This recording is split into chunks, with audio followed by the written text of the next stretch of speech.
The ESBI quadrant, or the employment, self-employed, business, and investors quadrant. Oh. ESBI. ESBI.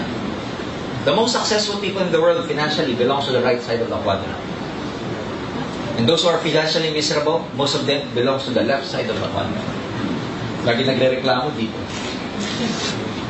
Lagi nag-aal sa welga. But those who enjoy, the Philippines is growing. Sa economy, if you look at the data, all the signs are here that we are growing. The GDP is increasing. Employment rate, stable. A lot of institutions outside, the Moody's and Standard & Poor's, they're giving the Philippines a high credit for a really good investment hub in the whole Asia. But just a few days ago when I was trying to scan this newspaper, merong isang labor group nagre-reklamo, nag-complain. They are complaining that only the rich are enjoying the good economy. Which is true. Yung mga mayaman lang ang nag-enjoy nung paglago ng ekonomiya. Why do they complain? Eh di dapat ang gawin nila, magpayaman para ma-enjoy nila yung economy. Yes. You know what I'm saying? Yes. Bakit ganon? Kasi they cannot enjoy simply because you are in this quadrant. Hindi mo enjoy. Ang nag-enjoy lang ng economy, yung mga nandito. Now, a lot of people, they stay in this quadrant kasi takot. Kasi nga, herd mentality, go to school, get good grades, and social conditioning, trabaho ka pag-graduate mo. Yun ang social conditioning. Kapag dinify mo, you're not part of the crowd. You're not part ng herd. Maraming tao hindi makatawid sa kabila. Why? Takot. Bakit takot? It is against their core values because are trained to become employees. Yung iba, hindi makatawid. Walang opportunity.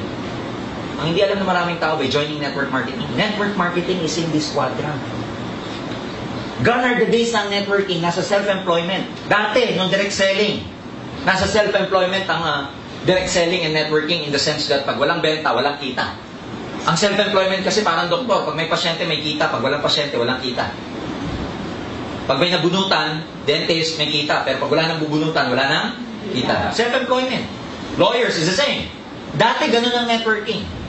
Dati ganun ang direct selling. But because of the evolution of leverage, there will come a point in time that even if you don't work anymore, physically, even if you don't network, if you don't recruit anymore, and you don't sell products anymore, there will come a point that you're still making money.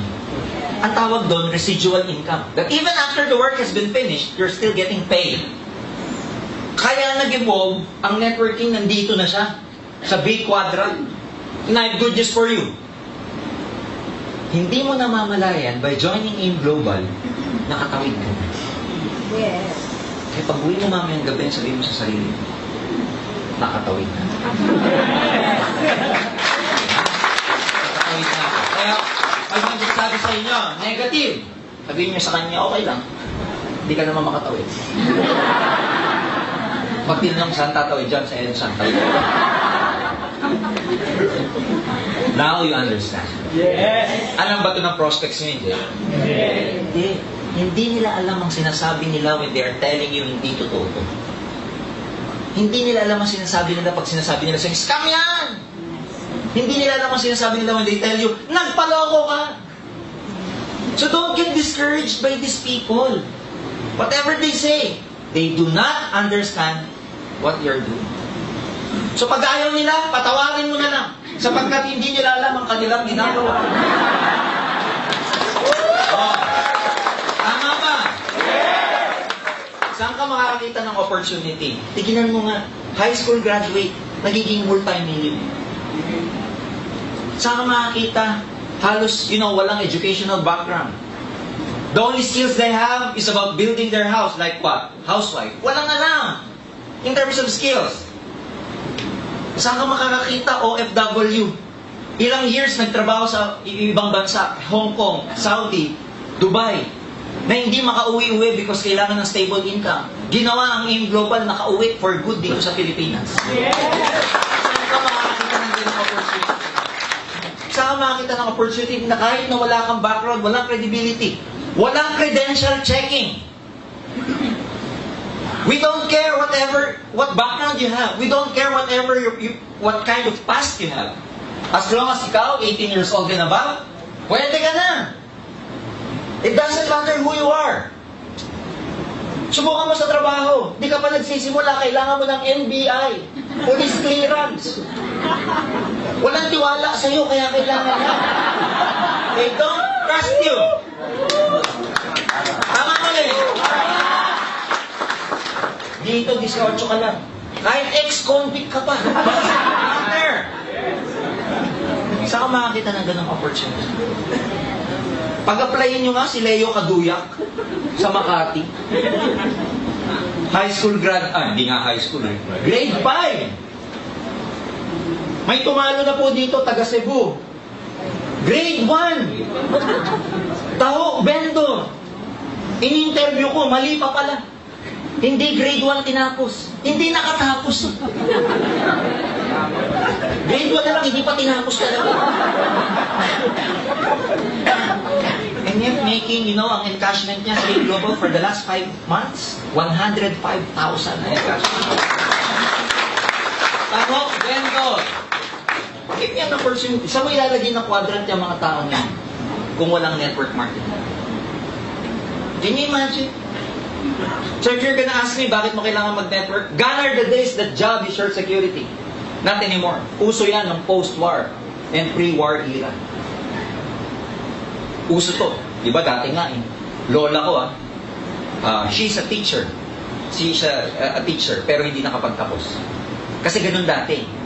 Kahit na wala ka tinapos, pwede ka maging professor, pwede ka maging professional. Kasi post and pre-war, before the Japanese War and after the Japanese War. But since nag-evolve ng Philippines to a developing country, more and more people are becoming professionals. The competition is getting stiff every day. Hindi na security to. What used to be a job security is not secured anymore. You will never be able to finish your job. But your job will finish. There's nothing wrong with working for someone else. But as long as you're working for someone else, you and I know you'll never become financially free. As long as you're beholden to someone else. So bakit mo kailangan mag-networking? You have no choice. Because if you follow the 40-year plan, the 40-year program, start at the age of 20, retire at the age of 60, 40 years po yan. Ginawa ng survey to ng mga insurance companies. And they presented it to me. Yun ang masarap eh. Ang daming ahente lalapit sa'yo, pero bentahan ka ng kung ano, no? Ako naman, nagpapapresent. Because I learned a lot from them. Ito statistics nila. Sa 40-year plan na gumawa, those people, 20 nag-start mag-work, retired at the age of 60. Ito statistics. Out of 100 people, 1% became wealthy. 2% well-off, may kaya. Pagsamahin ko na, 3% out of 100. Alam niyo yung 97? Gusto niyo malaman saan napunta? Naghati-hati dito. Some of them at the age of 60 are still working. Some of them at the age of 60 are dead broke, walang pera. Some of them are totally dependent upon something or someone. Some of them are worse dead. Mamili ka. Hindi na po sa akin galing yan. Ahente ng mga insurance na sabi. So kung i-ratio mo yan, your chance of becoming successful is 3:97 if you take this path. 3:97. Susugal ka ba dyan? Susugal ka? No. Most of you will say, no, pero nandiyan ka.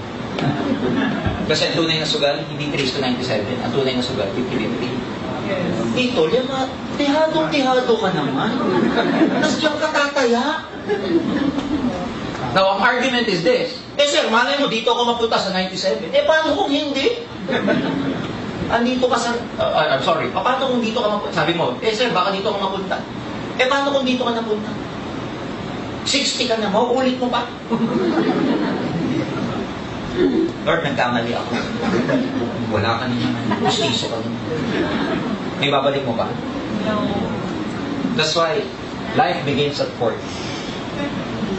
Why? Halfway ka na pag nag-40 ka. Nag-start ka ng 20. magre-retire ka ng 60. 40, halfway ka na. Yes. Yung first 20 years mo, pwede ka pa magkamali. These are the prime time of your life. You can make a lot of mistakes. You can be stupid, sabi nga nila. Pero pag nandito ka na, pa 60, iba na yan. Ang tawag dito, first half yan eh. Dito, second half ka. Tawag dito, unang biyahe. Ito, huling biyahe.